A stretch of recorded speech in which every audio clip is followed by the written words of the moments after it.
Wassalatu wassalamu ala sayyidina maulana Muhammadin wa ala alihi wa sahbihi ajma'in, amma ba'd. Rabbi yassir wa la tu'assir, Rabbi tammim bil khair. Rabbana shrah lana sudurana wa yassir lana umurana wa hlul 'uqdatam min lisanina yafqahu qawlana. Qala al-mu'allif rahimahullah wa adama nafa'a bi ulumihi wa barakatihi wa nafa'atihi wa madatihi wa karamatihi fid darain, amin.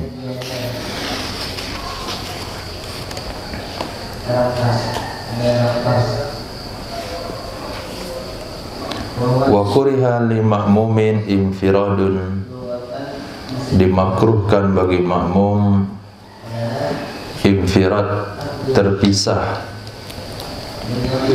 terpisah sendiri. Dimakruhkan bagi makmum infiradun, terpisah sendiri, anis saffi, dari saf, alladhi min jinsi, saf yang dari jenisnya. In wajada fihi sa'atan, jika ia menemukan padanya saf akan kelonggaran, akan ruang. Bal yadkhuluhu,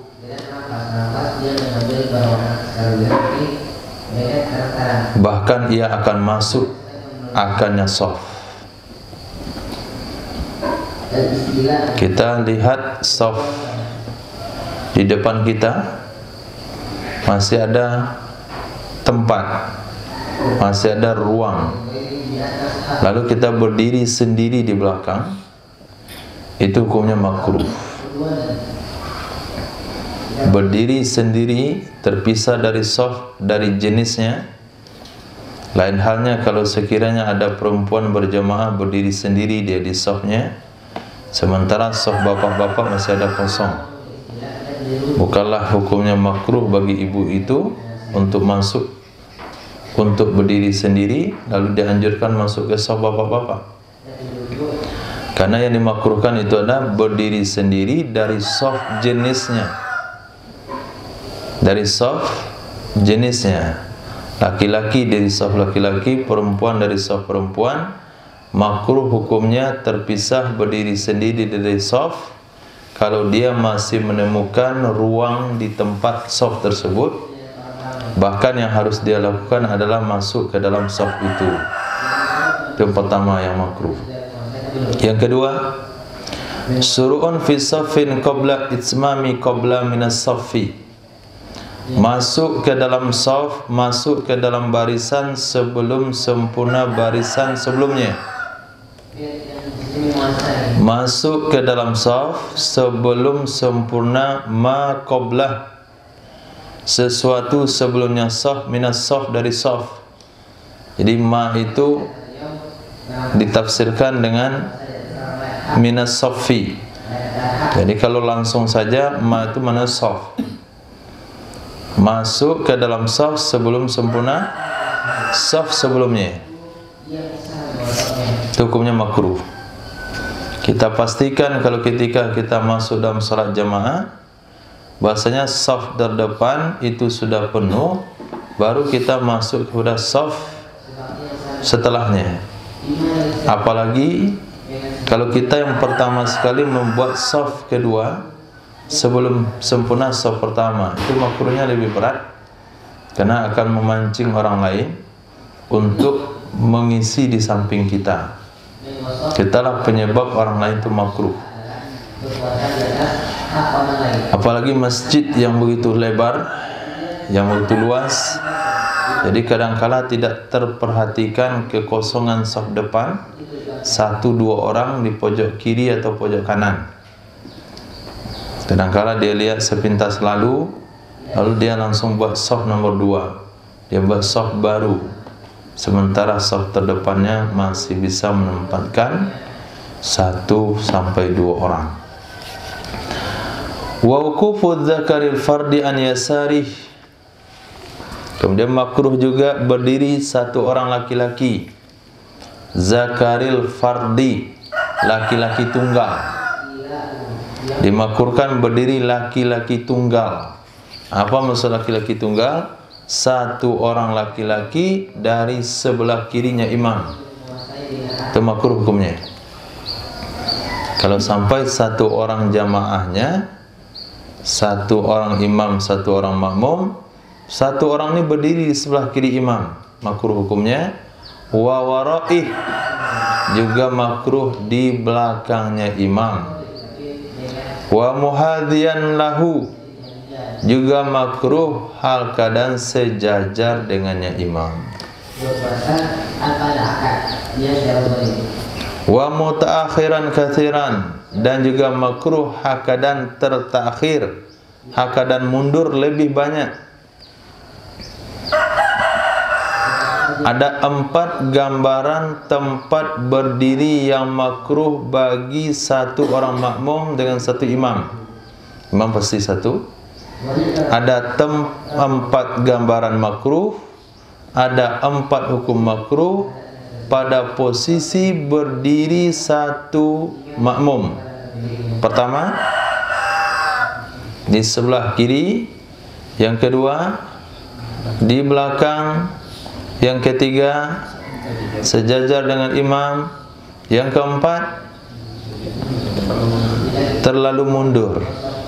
Nah, terlalu mundur dengan belakangnya apa bedanya? Hah?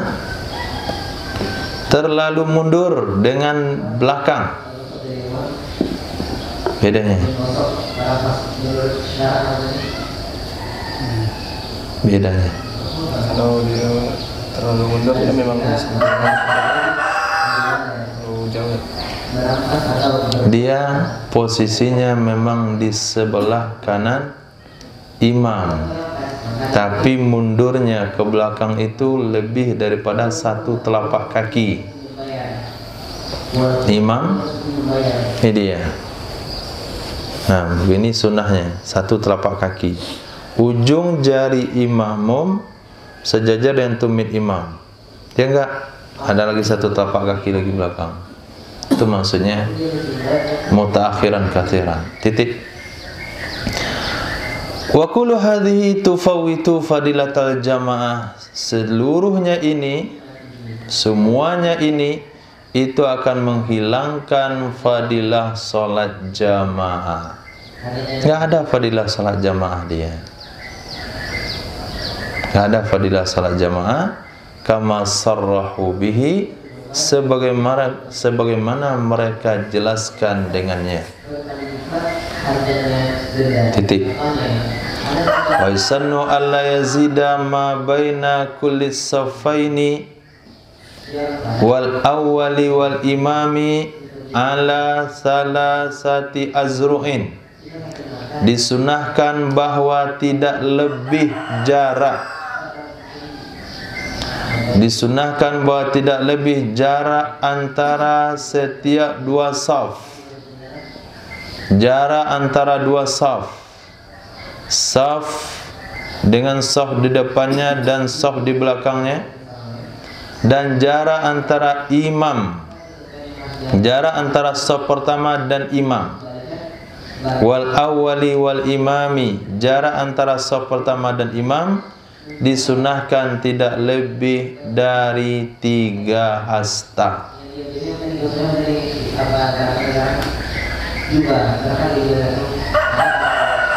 Tidak lebih daripada 3 hasta. Nah, kalau untuk hari ini, saf pertama dengan saf kedua, kedua, ketiga sampai ke belakang, itu tidak ada yang kita jumpai lebih daripada 3 hasta. Karena karpet itu sendiri tidak sampai 3 hasta. Karpet yang paling lebar pun tidak lebih dari 3 hasta. Tapi kemakruhan terjadi posisi imam dengan saf pertama. Posisi imam dengan saf pertama. Kenapa imam diletakkan terlalu jauh di depan? Nah, ketika antum mengimamin solat di mana saja, maka sebelum solat itu lihat dulu sejadah imam, Kalau punya mental yang kuat dikarenakan sudah terlalu kenal di masjid tersebut, kita minta izin menarik sejadahnya ke belakang. Kalau itu masjid baru misalnya tidak punya mental, antum bentangkan sejadah di belakang dan berdiri di belakang sejadah. Jadi sujud kepala pas di tengah sejadah. Tarik aja ke belakang. Pak, tarik ke belakang sedikit. Nah, kalau tidak ada fadilah jamaah bagi seluruh jamaah yang ada di belakang. Hilang fadilahnya. Nah, kemudian disunahkan ayyakifa khalfal imami ar-rijalu. Yakifa itu atau kepada alla yazida. Jadi ulang amilnya adalah yusannu an. Yusannu an yakifa. Disunahkan bahwa berdiri khalfal imami, di belakang imam, ar-rijalu, oleh jamaah laki-laki. Isi rijal semuanya. Rijal. Kemudian baru sibyan, anak-anak. Jadi bikin satu saf lagi untuk anak-anak di belakang. Jangan anak-anak diselipkan di saf bapak-bapak. Apalagi bukan anak-anak yang diselipkan, tapi masih setengah anak-anak, nggak pandai sholat. Dibawa oleh bapaknya ke masjid, lalu diletakkan di samping dia. Kalau dia pandai sholat, dan dia sudah mumayyiz, betul wuduknya, betul sholatnya, maka itu hukumnya juga makruh. Apalagi anak-anak yang nggak pandai sholat dibawa dalam shaf, itu menyebabkan putus antara shaf dengan shaf. Kemudian baru sibyan, anak-anak. Anak-anak ini masukkan di sini ada anak-anak yang pandai sholat, anak-anak yang sudah mumayyiz, yang sudah bisa sholat, bisa berwudu. Kemudian dia kerjakan sholat dengan sebenarnya. Kemudian barisan berikutnya adalah an-nisa, para perempuan.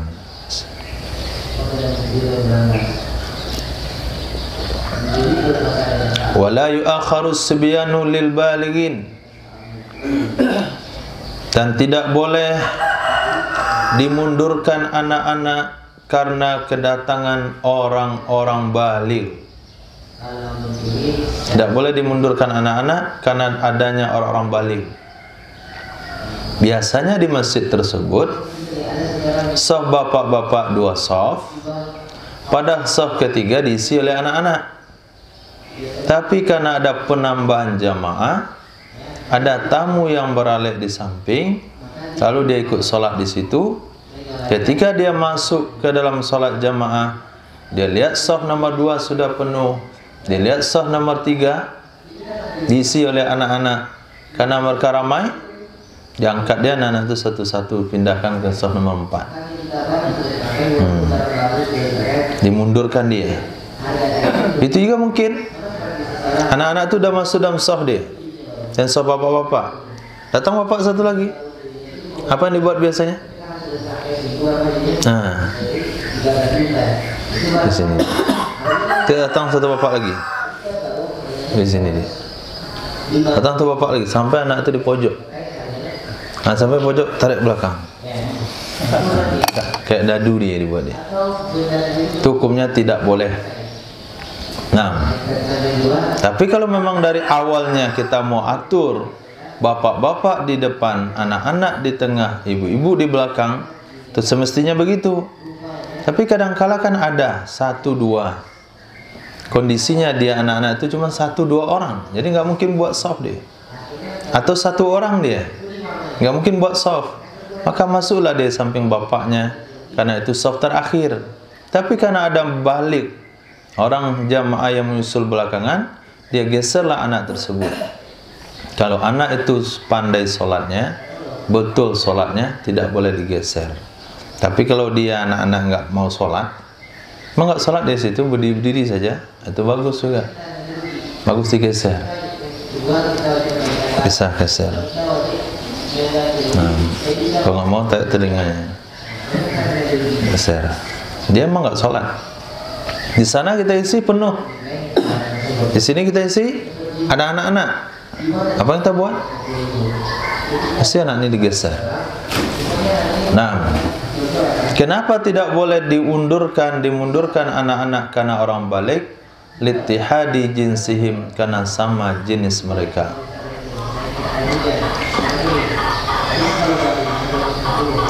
Wa minha, syarat kedua, ketiga daripada syarat berjamaah adalah, wa minha, diantaranya syarat berjamaah adalah ilmun bintiqali imamin, tahu dengan pergerakan imam.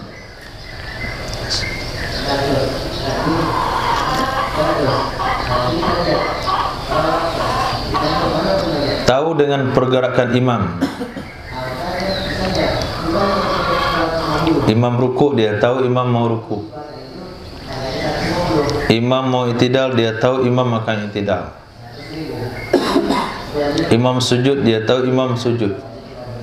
Bagaimana bisa mengetahui imam? Biru'yatin lahu, dengan melihat langsung baginya imam. Karena dia berada di saf pertama dan dekat dengan mihrab, dia bisa lihat imam langsung. Au li ba'di saffin, atau melihat bagi sebagian saf, karena dia ada saf 10, sementara jamaahnya 1,60 meter, 1,70 meter. Imamnya semekot, jadi kan nggak mungkin dia lihat imam. Imam rendah, jamaah tinggi, bapak ini berada di saf nomor 10-11. Maka jamaah yang ada di belakang, dia mengetahui pergerakan imam, yaitu dengan melihat sebagian saf yang ada di depannya. Au sama'in li sautih, atau dengan cara mendengar suaranya imam. Mendengar suaranya imam, dia tahu pergerakan imam karena mendengar suara imam. Au sauti muballighin thiqatin, atau tahu pergerakan imam dengan mendengar suara muballigh yang terpercaya. Lihat di kitab fikih ini. Jadi mengetahui pergerakan imam itu salah satu caranya dengan mendengar suara imam. Tentu potensi ini bagi jamaah ibu-ibu dalam masjid di balik saprai,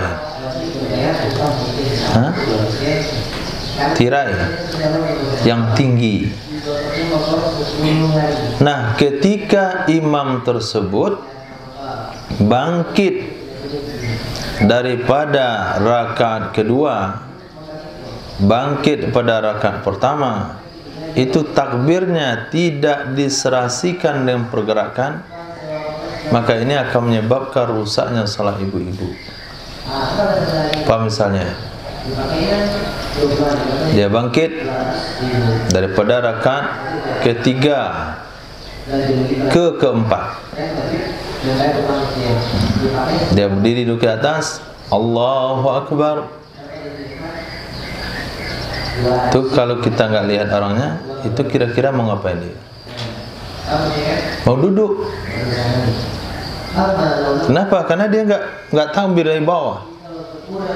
Berdiri dia, Allahu Akbar. Ibu-ibu tahiyat dia, nunggu salam nih. Kata imamnya Allahu Akbar, bingung lah ibu. Kok ada lagi sesi salam? Rukuk lagi sujud sawi. Sujud sawi kayaknya, sujud sawi ibu tuh. Sami Allahu liman hamidah, innalillah. Nah, pernah jumpa imam begitu? Ketika dia takbir rakaat ketiga ke atas itu, nggak mau manjangin dia. Allahu Akbar.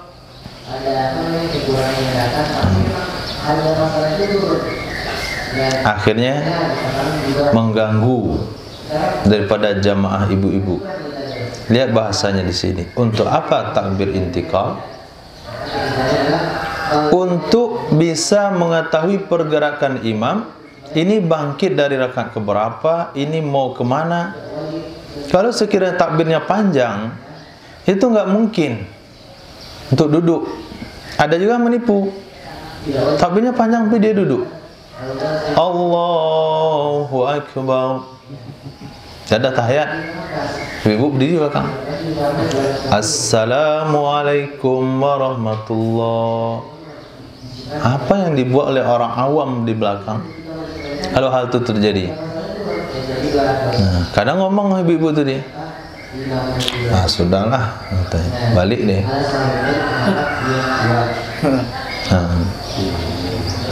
Itu begitu pentingnya mengikuti sunnah dalam sholat. Wa minha, dan diantaranya lagi syarat sah berjamaah adalah ijtima'uhuma, terkumpul kedua-duanya. Artinya imam dan makmum bimakanin, di satu tempat. Terkumpul keduanya imam dan makmum di satu tempat.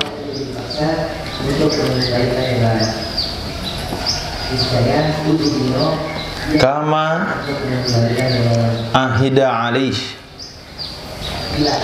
sebagaimana mengetahui atasnya oleh jamaah fil asril khaliyah, pada masa-masa yang telah lalu.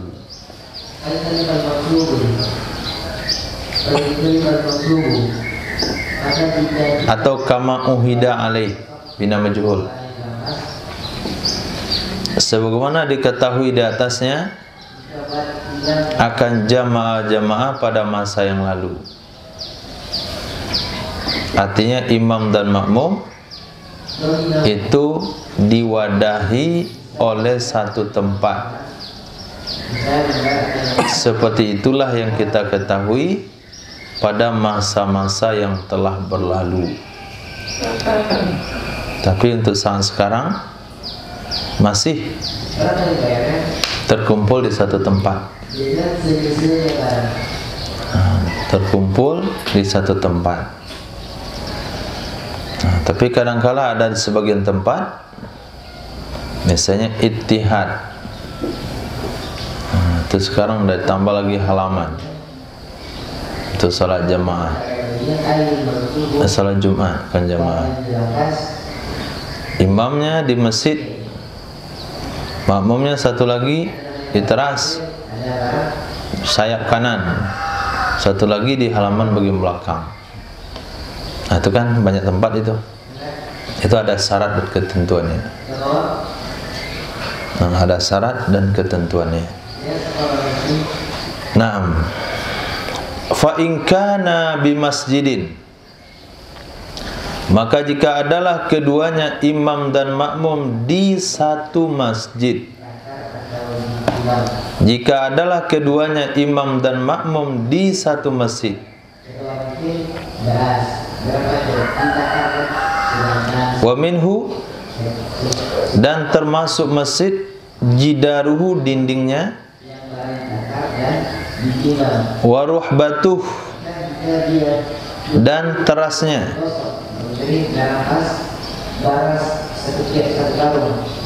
Apa itu ruhbah? Ruhbah itu makharjaan, sesuatu yang sudah keluar dari masjid.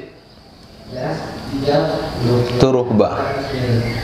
Lakin hujra li ajlih, akan tapi sesuatu itu dipagar untuk masjid. Apa itu? Sesuatu yang sudah keluar dari masjid tapi masih dipagar untuk masjid. Teras. Sawaun, baik ulima waqfiyatuha masjidan, baik diketahui mewakafnya ruhbah untuk masjid, au juhila amruha, atau tidak diketahui masalahnya. Apakah ini wakaf untuk masjid atau enggak wakaf, enggak jelas. Pokoknya diketahui atau tidak diketahui. Kenapa juga tetap sah? Amalan bidzahir, karena diamalkan secara zahir. Dia kan dipagar karena masjid, berarti bagian masjid lah dia. Wa huwa tahwid, dan dia itu memagari masjid, mengitari masjid.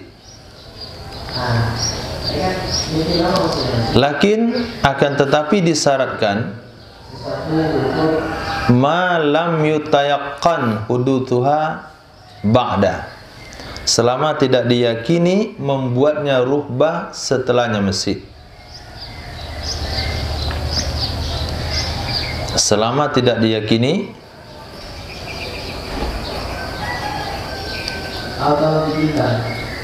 dibuatnya ruhbah setelahnya masjid.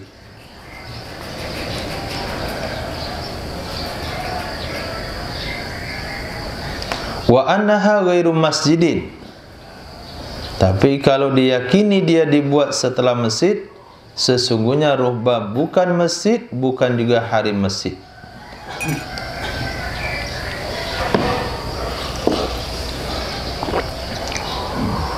Sesungguhnya ruhbah itu bukan masjid, bukan juga harimnya masjid.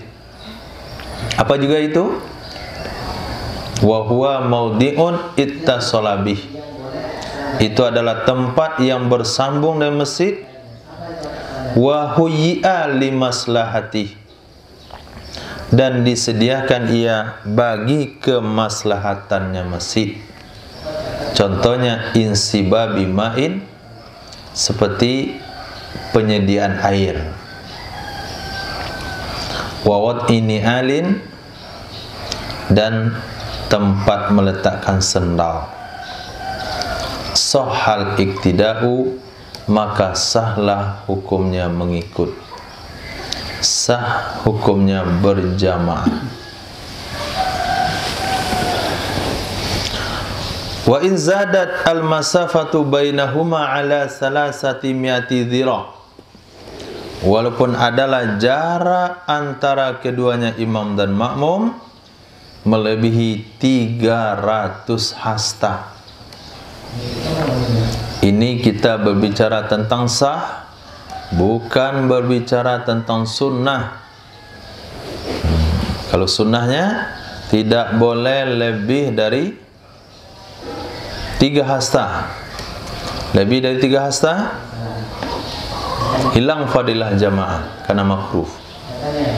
Ini bicara tentang kesahannya, sah atau enggak sah, bukan sunnah atau enggak sunnah. Nah, jadi kalau ada imam dan makmum, lihat dulu matannya saja ya. Fa in kana bi masjidin, jika adalah imam dan makmum berada di dalam satu masjid, sahal iktida, maka sah mereka berjamaah.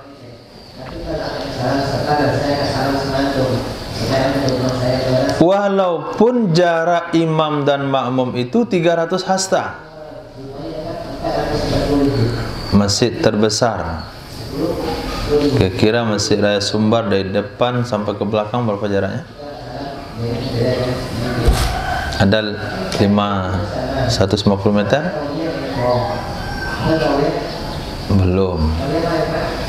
Belum ada itu.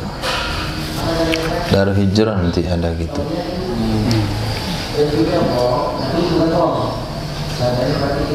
Masjidil Haram, Madinah lah contohnya. Masjidil Haram susah juga. Kenapa dia di tengah mihrabnya, kiblatnya? Jadi jaraknya nggak terlalu lebar, kan dia di tengah. Kiblatnya kan di tengah, ke pinggir. Madinah, mihrab paling depan, tengok ujung masjid paling belakang. Terus sampai nggak tahu. Kalau kita sholat di belakang tuh nggak tahu mana mihrabnya. Yang penting berdiri aja dah. Tadi satu masjid, hanya masjid, musola nggak masuk, lapangan nggak masuk, lapangan golf dia salat. Satu di ujung mihrab, di ujung kiblat, satu paling belakang, nggak bisa. Ini hanya dalam masjid, tidak masuk musola, tidak masuk tanah lapang. Selagi kedua-duanya berada dalam masjid, maka sholatnya sah walaupun jaraknya lebih daripada 300 hasta.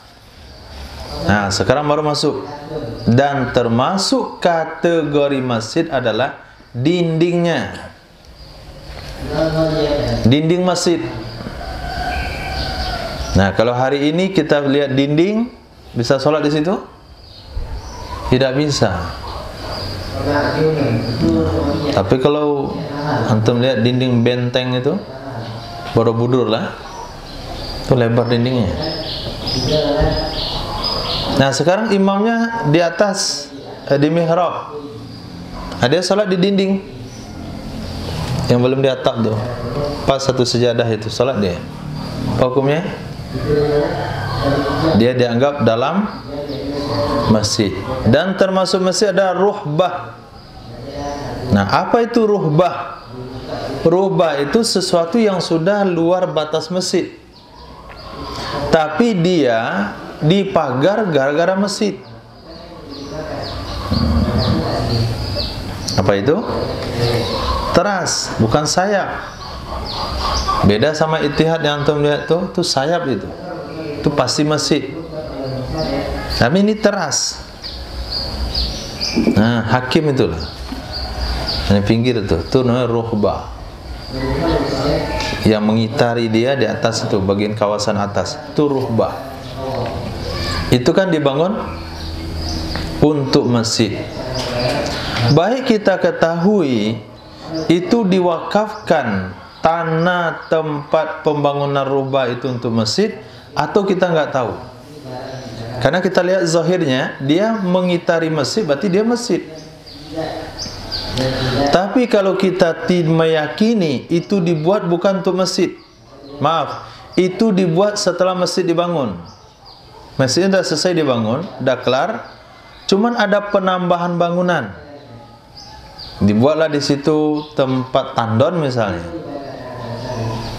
Jadi lantai 2 itu disambung dia sedikit, gunanya untuk meletakkan tandon, gunanya untuk meletakkan beduk, gunanya untuk meletakkan rak sendal.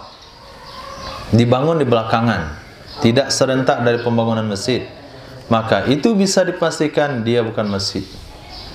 Jadi kalau ada imam sholat di dalam masjid dan dia ada di tempat itu, maka sholatnya tidak sah. Kenapa? Karena kedua-duanya tidak dianggap berada dalam bagian masjid. Khair. Kalau pada hari ini kita lihat itu pembangunan teras serentak dengan pembangunan masjid, sudah di planning. Gak percaya, lihat gambarnya. Nah, ada gambarnya di luar. Belum selesai bangunannya, gambarnya sudah hancur. Nanti kita tahu di situ. Oh, ini terasnya memang dari awal sudah direncanakan. Titik. Awih talafal abniyah. Pembahasan kedua, atau berbedalah bangunan-bangunannya.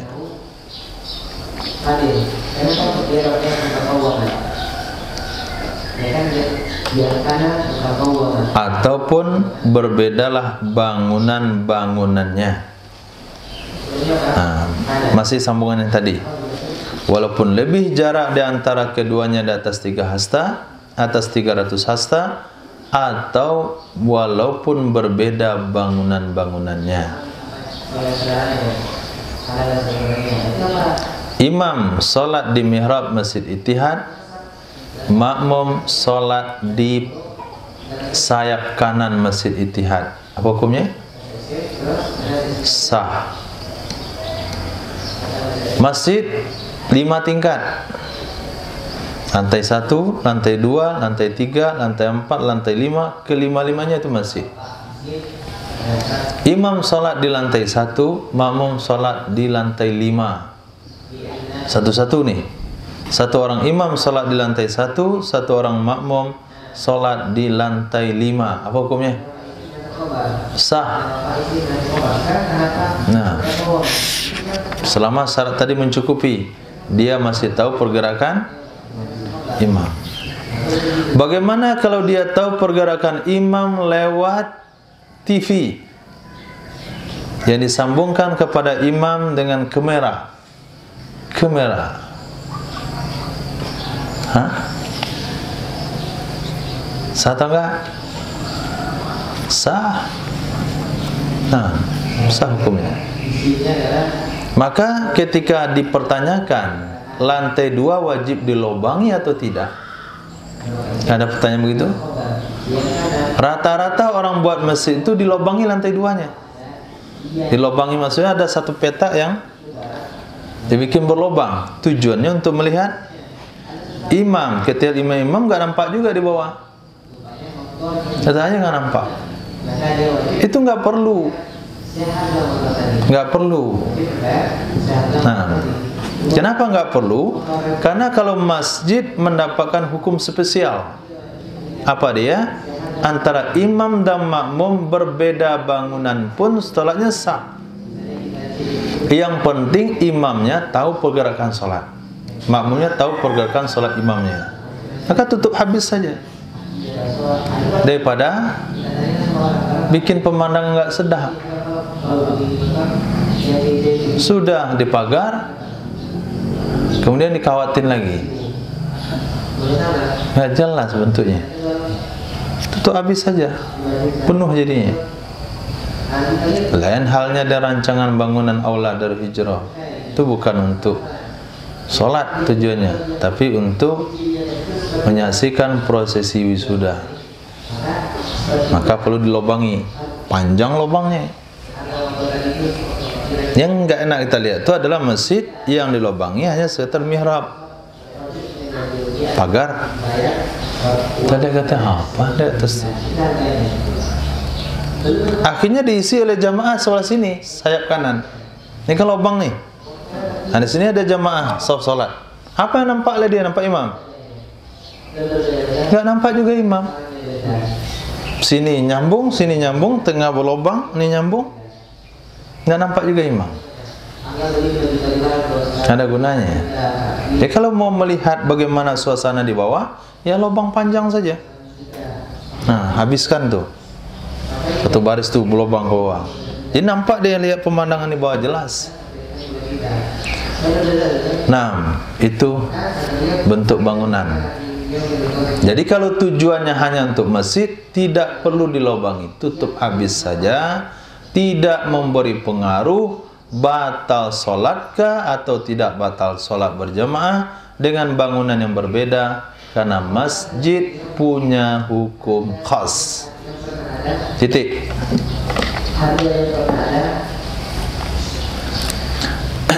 Bi khilafi man bi bina'in fihi la yanfudu babuhu ilaihi bi an summira aw kana sathan la marqalahu minhu fala tasihul qudwatu. Dengan sebalik seseorang, bi khilafi man, dengan sebalik seseorang, bi bina'in, di satu bangunan, fihi, padanya bangunan, man bi bina'in, seseorang yang ada di satu bangunan, fihi, padanya bangunan, la yanfudhu babuhu ilaih, tidak tembus pintunya bangunan kepadanya imam. Tidak tembus pintunya bangunan kepadanya imam. Bi an summira, dengan bahwa dikunci ia pintu, dipaku ia pintu. Summira dipaku. Pintu itu ada sebelumnya, tapi tidak dipaku. Au kana satahan, atau ada dia di loteng. La marqalahu min, yang tidak ada tangga baginya seseorang darinya loteng. Fala tasihul qudwatu, maka tidak salah berjamaah. Iz lajtima'a hina idzin, karena tidak berkumpul waktu itu. Imam dan makmum tidak terkumpul waktu itu. Kama sebagaimana law waqafa, jikalau berdiri, man wara'a subbak, oleh seseorang di belakang jendela. Berdiri di belakang jendela. Jendelanya di mana? Bijidaril masjid, di dinding masjid. Dia berdiri di belakang jendela di dinding masjid. Wala yasilu ilaih, dan dia tidak bisa sampai ke situ kecuali dengan izwirar.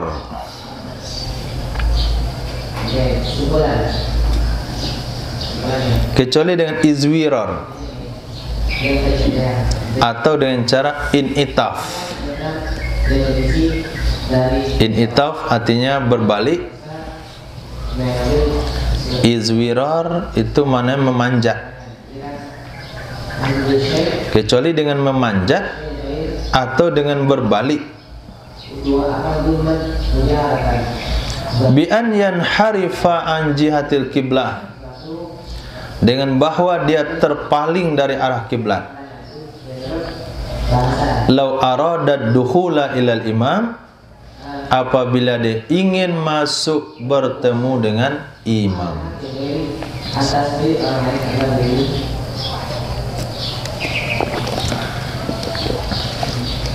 Nah, tolong dihapus.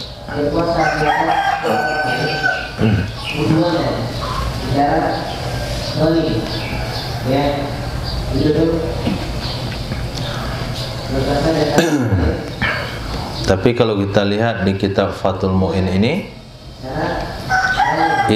agak sedikit membingungkan, karena seolah-olah pembahasan di sini dipaku rata antara masjid dan selain masjid. Tapi setelah, kalau antum baca kitab Umdatus Salik, itu di sana dijelaskan masjid itu enggak ada batasan, enggak ada syarat tambahan. Syarat sholat berjamaah di masjid cukup tahu pergerakan imam. Beda bangunan enggak ada masalah. Awi ikhtalafal abdinya. Jarak enggak diperhitungkan. Nah, berarti bi khilafi man ini ketika ceritanya bukan lagi di bangunan masjid. Nah, bukan di bangunan masjid.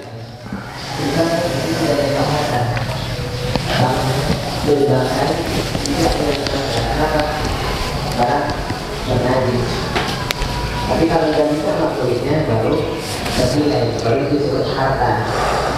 Ya. Allah, apa contohnya? Contohnya, tadi kan kita tahu bahasa ya. Saya maksud dalam efek-efeknya. Kalau bahasanya wajib, efek-efek. Misalnya musolla. Orang yang berdosa wajib mengembalikan barang. Dia berdosa motor, wajib mengembalikan motor. Kedua, dia wajib menentukan akumulasi, mengganti kekurangannya. Contohnya dia akan juga dia lebih memakai baru, barunya sudah banyak dipakainya. Maka sudah harga yang tadi baru 150, ketika sudah dipakai kurang jadi 200.000. Berapa ukurannya? 50.000. Berarti dia wajib serahkan riba dan wajib menambah 50.000. Itu pertama. Yang kedua, yang ketiga, dia wajib membayar upah nyicilnya. Yang contoh ini yang dijualkan adalah motor atau sepeda. Jadi kita upah nyicilnya. Upah sepeda itu apa sehari? Ada yang sama sepeda makan. Kita tahu misalnya ada sepeda panjang yang dijual. Jadi berapa? Sudah 10.000. Sekarang dia motor itu selalu berhari. Nah, ini lantai 2. 20 kali 24. 48.000. Ini lantai 1. 10.000 kali 7. Nanti dia bayar lagi. Nanti dia beli lagi. Kebayang kira-kira? Nah, ini mihrab. Bayar bukan mikir. Salatlah imam di sini.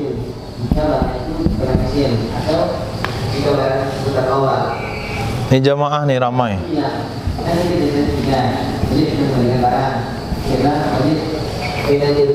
Nah, orang yang ada di lantai 2 nih, bahasa kita apa tadi? Apa bahasa kita tadi? Sutuh.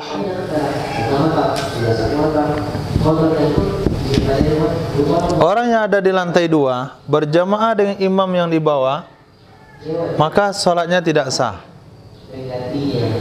Ini cerita pada selain masjid, kecuali ada tangga yang menghubungkan dia kepada imam. Mana caranya? Sini buat tangga. Kenapa membayar kepada bawah?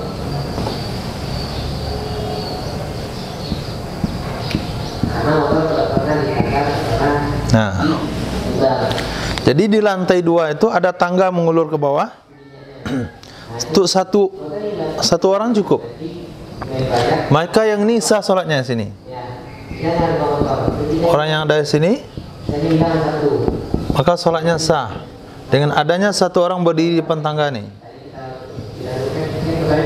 Ketika dia turun, tap nyampe depan imam. Walaupun imamnya di sini, bisa geser sini, geser sini. Bisa dipahami?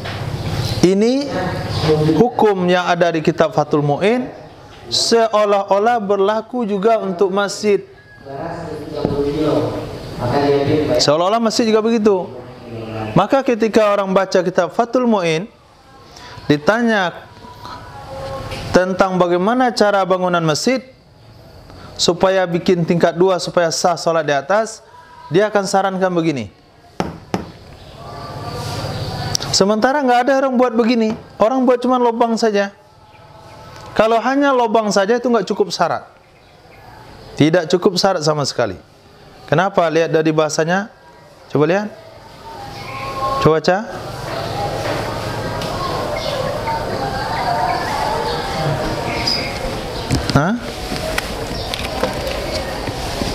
Au kana sathan la marqalahu min, atau makmum ada di atas loteng. Maksud loteng itu tingkat 2 yang tidak ada tangga darinya baginya makmum, minhu darinya loteng, nggak ada tangga. Kalau ada tangga seperti ini hukumnya sah.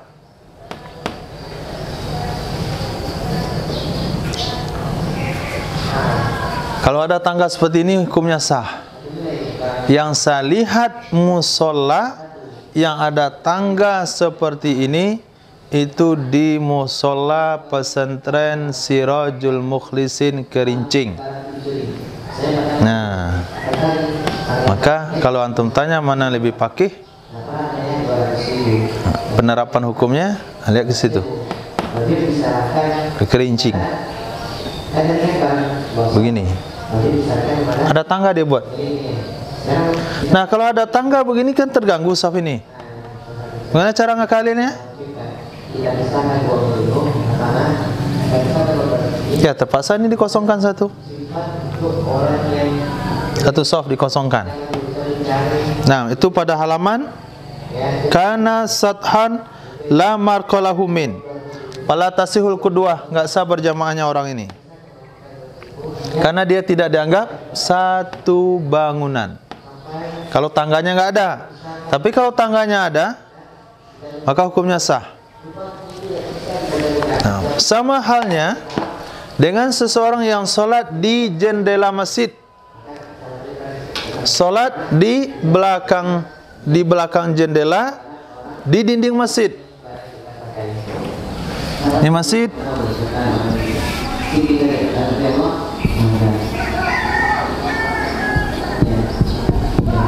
Imam. Kemudian di sini dinding. Oh, susah buat orangnya situ nggak nampak. Sini saja. Sini ada jendela.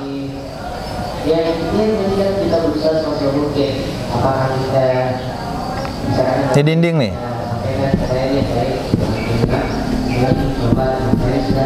Nah, sini dia sholat.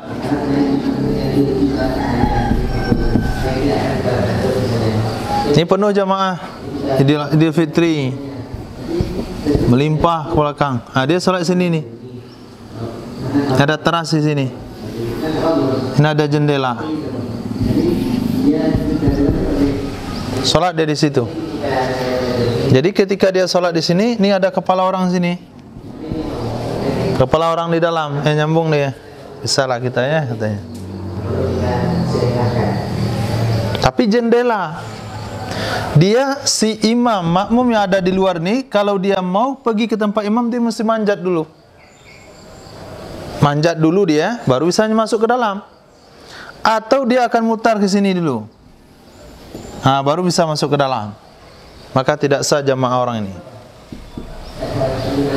Nah, tidak sah jamaahnya. Masih hukum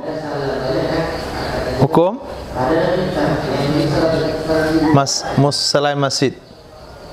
Masjid kan tadi aman. Bahkan dalam kitab Umdatul Qari, Umdatul Salik, kalaupun imam sholat di satu masjid dan makmumnya di lubang sumur dalam masjid, nah, sah sholatnya. Nanti dia masih dalam bangunan masjid. Ini hukum bagi selain masjid.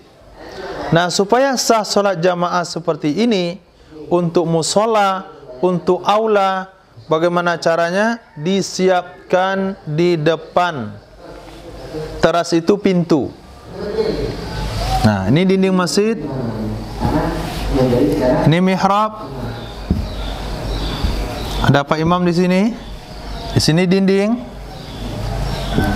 Di sini teras. Kadangkala kita perlu sholat di sini karena Ramadan tahun pertama misalnya. Siapkan di sini pintu.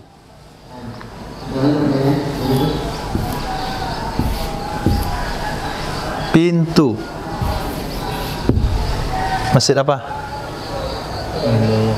Nurul Hidayah.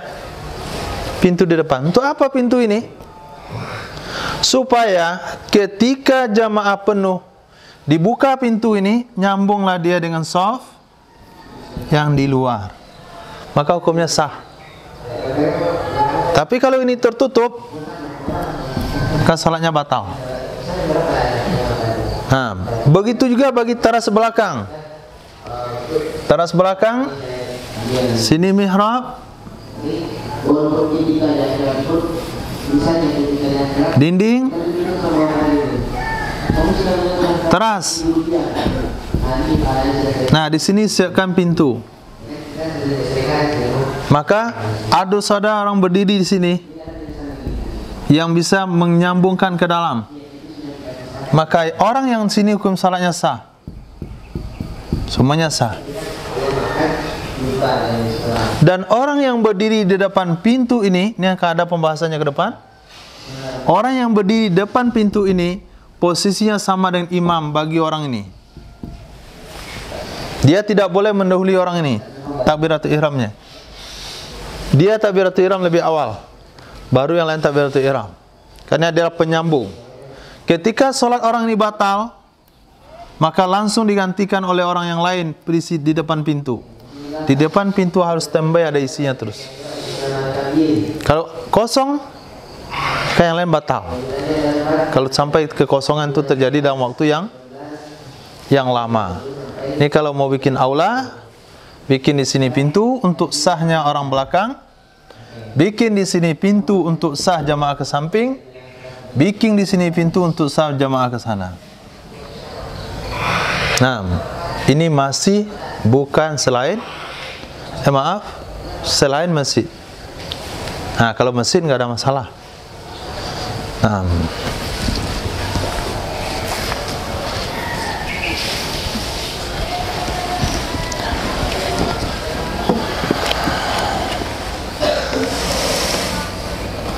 oke, kita ulang. Bi khilafi man bibinain, lain halnya dengan seseorang yang ada di bangunan yang di bangunan tersebut tidak tembus pintunya ke imam. Nggak ada pintu tembus gitu. Karena pintunya dikunci.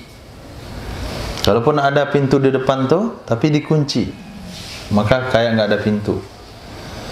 Au kana sathan, atau ada dia di loteng. Gambar pertama, la marqalahu min, tidak ada tangga ke bawah. Tapi kalau ada tangga nggak ada masalah.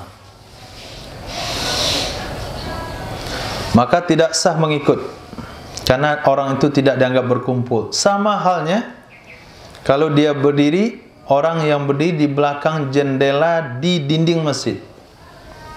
Dia di balik jendela di dinding masjid. Bisa saja balik jendela itu adalah di samping, bisa saja di belakang. Ada juga masjid yang belakangnya nggak ada pintu, ada jendela saja. Depan kita itu, kita sholat di teras, kemudian ada jendela, nggak ada pintunya. Kita sholat dengan imam di dalam, maka hukumnya tidak sah. Karena kalau kita mau masuk, mesti manjat. Kecuali jendela yang sudah seperti pintu, nggak perlu manjat, cukup melangkah sampai. Itu jendela abad modern. Jadi jendela itu sama dengan pintu bingkainya. Kalau jendela dulu, ya tinggi, itu namanya jendela. Hari ini jendela sama dengan pintu lantainya, cuma beda paling 30 cm. Kalau itu jendelanya nggak ada masalah, karena kalau dia mau masuk lewat jendela itu dan kacanya digeser dan lewat jendela tingginya cuma 25 cm, konsen bawahnya, dia nggak perlu manjat, hanya melangkah, itu nggak apa-apa. Tapi kalau dia perlu manjat atau dia perlu berpaling, berbalik arah baru bisa masuk, maka hukumnya tidak sah. Titik.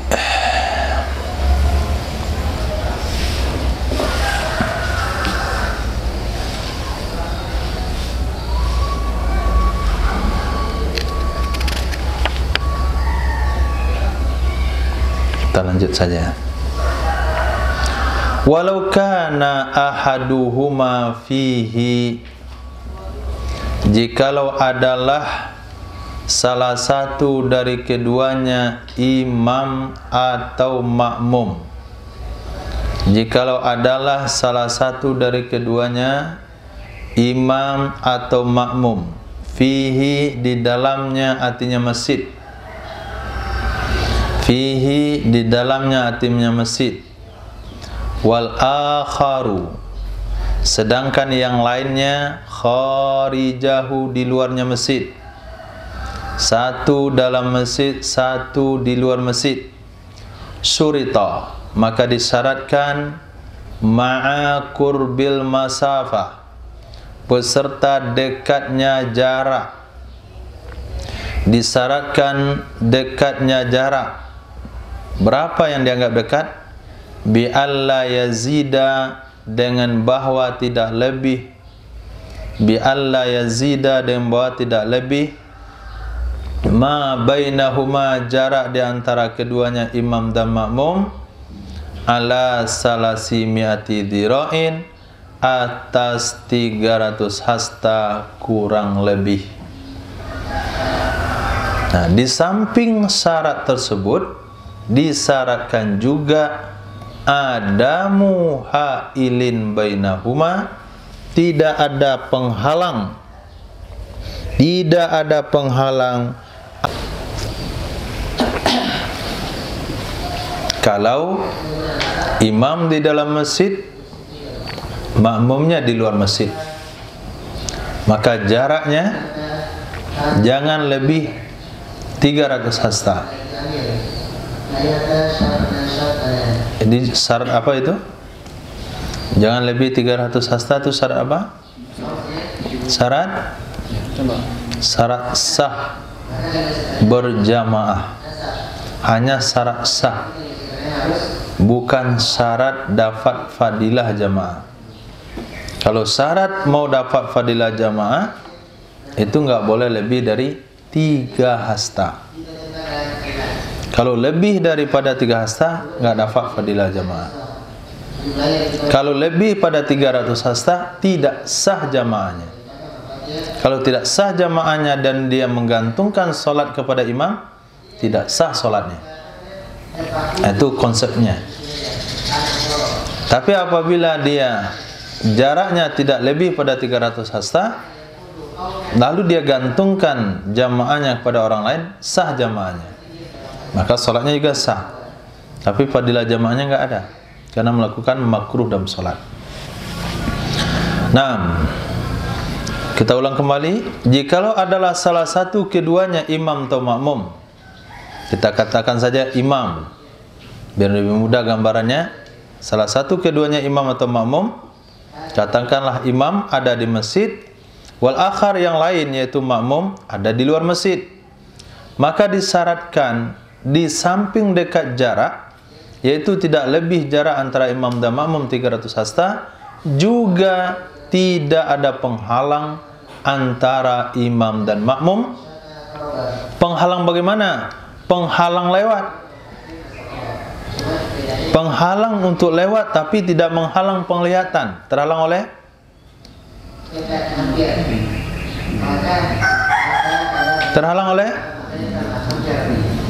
kaca. Terhalang lewat tidak, tapi tidak terhalang penglihatan. Imamnya di dalam masjid, nampak oleh makmum tu, dia di luar di halaman. Nampaklah dia imam tu, imam saya tu, rukuk dia, i'tidal dia, sujud dia, di dalam pantauan dia, sangat jelas sekali. Kenapa? Itu masjid kaca, kaca aja sekeliling. Tapi ketika dia lewat nggak bisa, itu yamna'u murur. Atau ru'yah, yamna'u ru'yah. Murur nggak ada masalah, tapi ru'yah terhalang. Misalnya apa? Terhalang oleh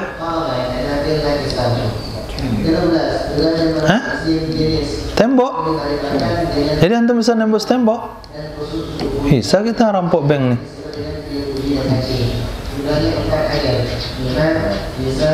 Dia hanya menghalang penglihatan doang, tapi tidak lewat. Tirai. Jadi masjid imam, kemudian dinding belakang itu belum siap masjidnya, jadi di kain, kasih kain. Nah, kemudian dia salat belakang di halaman. Jadi antara imam dan makmum tirai. Kalau dia mau lewat, tembus saja lewat dia. Tapi mata dia nggak nampak, penglihatan dia terhalang. Oke, itu mana au, karena takhir. Tidak ada dinding penghalang di antara keduanya yang menghalang lewat saja atau yang menghalang penglihatan saja. Atau wukufu wahidin minal ma'mumin. Tidak ada wukufi ya, atau kepada hailin. Tidak ada berdiri satu orang dari makmum. Tidak ada berdiri satu orang dari makmum hida amamfaz, di sejajar tempat tembus, katakanlah pintu, fil haili, pada yang membatasi tersebut, pada yang menghalangi tersebut, ingkana jika ada ia pintu. Titik. Nah, itu Itu contoh yang saya buat tadi. Imam ada dalam masjid, kemudian makmum ada di luar masjid, bukan di teras. Nah, kalau teras tadi kan sudah masuk bagian masjid. Ini bukan di teras, tapi di halaman. Antara imam dan makmum nggak ada pintu, dinding aja semuanya, dinding kaca, tidak sah. Kenapa? Menghalang lewat. Dinding kain, nggak sah. Kenapa? Menghalang penglihatan. Atau pintu yang tertutup. Ada pintunya, dia sholat di depan pintu itu, tapi pintunya ditutup. Nah, itu termasuk dinding yang menghalang penglihatan, tapi tidak menghalang lewat. Lewat terhalang nggak? Nggak, ambil pintu, dorong masuk dalam. Tapi penglihatan dia terhalang, pintu tertutup. Atau ada pintunya, terbuka pintunya, hanya saja tidak ada orang berdiri di depan itu. Pada gambar nomor terakhir yang saya buat, tidak ada satu orang yang berdiri di depan pintu. Nah, pada kasus tersebut, sholat jamaahnya tidak sah. Ini dicermati ketika jamaah melimpah, jamaah sholat tarawih, jamaah idul fitri. Tapi 5 waktu kalau model itu, kita ikut dengan senang hati memberikan arahan. Kalau sholat 5 waktu nggak bakalan ada kayaknya sampai melimpah ke halaman. 6. Kama sama halnya idza kana bibina aini, apabila ada keduanya imam dan makmum di 2 bangunan. Maksudnya 2 bangunan yang berbeda. Contohnya mana? Sahnin was sufatin min darin. Seperti ruang tamu, sahnin. Sahnin itu kan tidak saya piring. Kemudian teras dari satu rumah.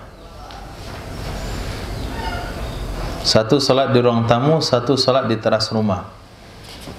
Nah, itu hukumnya sah kalau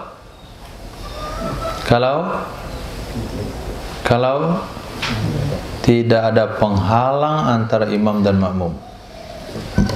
Au kana ahadu binain, atau adalah salah satu keduanya di bangunan, yang lainnya di halaman, fadha.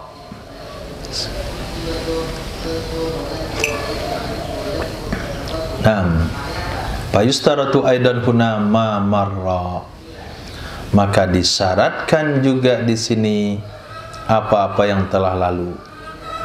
Apa dia?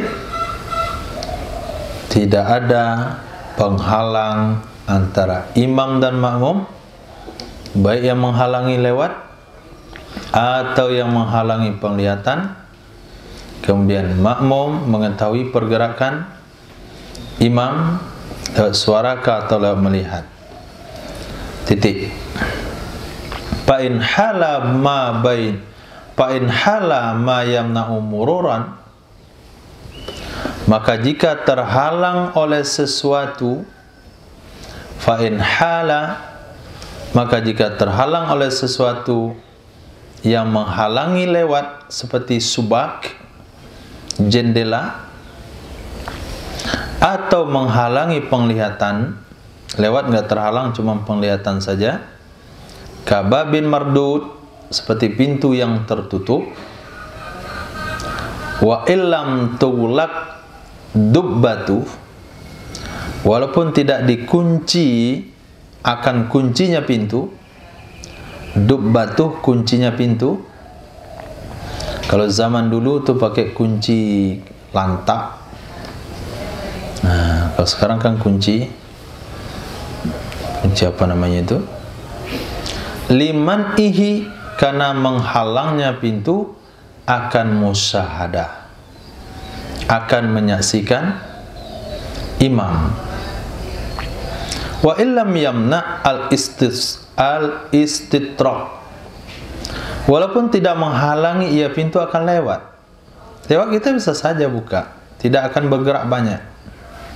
Wa misluh, di antaranya pintu, semisalnya pintu juga adalah tirai yang dibentangkan, tirai yang diturunkan. Tirai yang diturunkan. Lalu bagaimana sholat ibu-ibu di belakang tirai? Kalau masjid nggak ada masalah. Kalau musala baru masalah. Masalah itu tirai.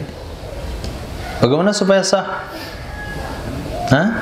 Kalau di musala tirai bagaimana supaya sah? Mana? Apalagi tirainya itu ada papannya lagi penghalang, maka digeser dia, jarakkan dia tirai itu, kasih luang satu untuk lewat orang. Nah, taruh situ yang tua sekali jadi imamnya. Kalau anak muda lah, nenek. Karena tirai itu sendiri tidak ada di zaman Rasul. Kalau masjid kita nggak pedulikan, karena hukumnya sudah khas. Tapi kalau selain masjid, musola ini yang mengkhawatirkan. Sholat ibu-ibu di belakang tirai yang menghalang penglihatannya kepada imam, itu akan membatalkan sholat. Awalnya membatalkan jamaah yang berimbas kepada membatalkan sholat. Atau tidak berdiri salah satu di sejajarnya tempat tembus. Tidak berdiri salah satu di sejajarnya tempat tembus. Tirainya sudah dipisahkan antara tirai 1 dan 2, kasih jalan di tengah untuk lewat, tapi sejajar itu nggak ada yang berdiri. Tidak salah mengikut pada keduanya dua masalah.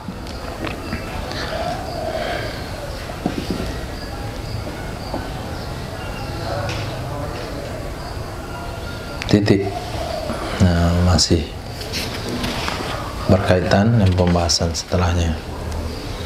Oh, ada far'un di belakang. Wa idza waqafa wahidun minal ma'mumin, apabila berdiri salah satu dari makmum, hida al-manfas, sejajar dengan tempat tembus, hatta yarol imama, hingga dia bisa melihat imam, au ba'da mamma'ah, atau bisa melihat sebagian orang yang ada bersama imam, fi bina'ih, di dalam bangunannya imam, fahina idzin, maka di saat itu tasihu salatu man bil makanil akhar, sahlah salat orang-orang yang ada di tempat yang lain. Kenapa sah?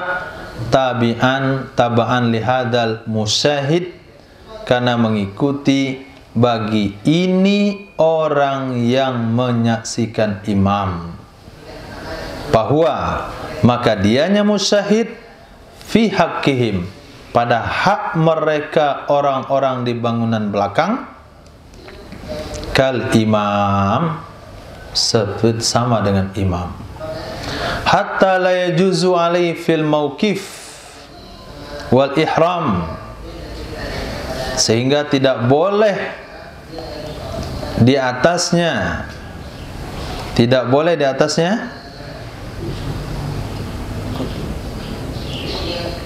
oleh juzu. Ini tinggal kitab saya. Hatta la yajuz taqaddumu alaih, sehingga tidak boleh terdahulu di atasnya musyahid fil mauqif, di tempat berdiri, wal ihram, dan takbiratul ihram. Wala ba'sa bit taqaddum alaih fil af'al, tidak mengapa dengan terdahulu di atasnya musyahid di dalam gerakan-gerakan yang lain. Wala yadurruhum, dan tidak mengapa, tidak membahayakan kepada mereka. Mereka itu yang mana? Tidak membahayakan bagi mereka. Mereka yang mana? Salat di bangunan kedua, di belakang. Oleh batal salatnya musyahid setelah takbiratul ihram mereka menurut pendapat yang kuat. Sama halnya dengan raddi rih al-baba asna'aha, menutupi oleh angin akan pintu di pertengahan solat. Kita solat berjamaah, imam kita di depan, kita di luar, antara kita dan imam ada pintu, pintunya sudah dibuka, hukum solatnya sah. Tapi sedang solat ada angin bertiup, pintu tertutup, maka solat tetap sah. Kenapa? Li'annahu yuktafaru fid dawam ma la yuktafaru fil ibtida'. Ada kaidah usul, sesuatu yang dimaafkan di dalam kelanjutan sesungguhnya dimaafkan di dalam kelanjutan, sesuatu yang tidak dimaafkan kalau dilakukan permulaan. Sama dengan halnya akad nikah. Nah, akad nikah ketika ihram boleh enggak? Enggak boleh. Tapi kalau rujuk boleh. Kenapa boleh? Karena itu melanjutkan. Akad nikah kan baru.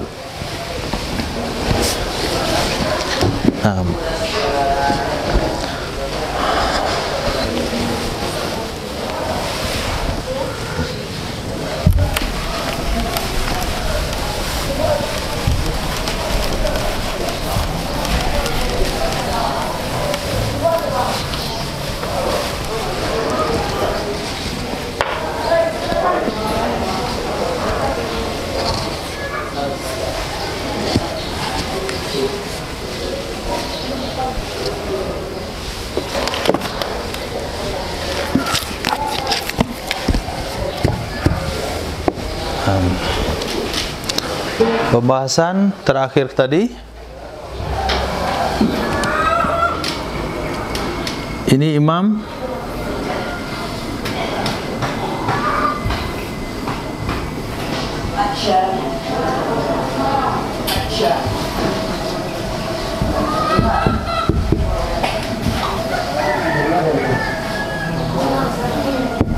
satu bangunan, kemudian ada makmum lagi bangunan kedua.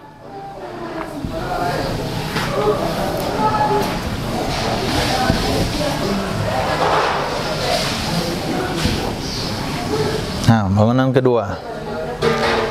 Ini bukan masjid. Di sini ada pintu. Sini juga ada pintu.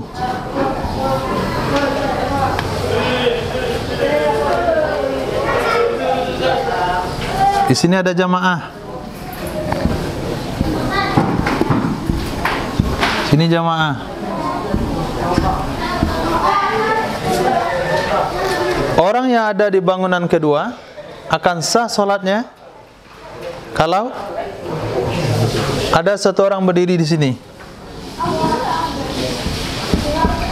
musyahid, yang bisa melihat orang-orang yang ada di sini. Nampaklah dia satu orang pula di sini. Kalau satu orang ini ada, maka yang lain sah. Ini disebut dia musyahid. Nah, musyahid ini bagi mereka yang ada di belakang itu posisinya sama dengan imam. Dua hal yang dia tidak boleh dahului. Pertama, tempat dia berdiri. Yang kedua, takbiratul ihram. Kalau dia sudah berdiri di depan dan sudah takbiratul ihram, lalu yang ini takbiratul ihram, maka solatnya sah berjamaah kepada imam yang ada di sini. Di pertengahan solat batal misalnya dia pergi dia, maka orang-orang yang di sini menurut pendapat yang kuat hukum solatnya sudah sah. Kenapa? Karena awalnya sudah sah. Maka untuk melanjutkan diberikan keringanan hukum. Nah, itu mana imam dan makmum ada di dua bangunan, harus ada di antara keduanya mamfaz, tempat tembus, dan di tempat tembus itu ada satu orang yang berdiri yang musyahid pergerakan imam. Khair insyaallah. Subhanallah.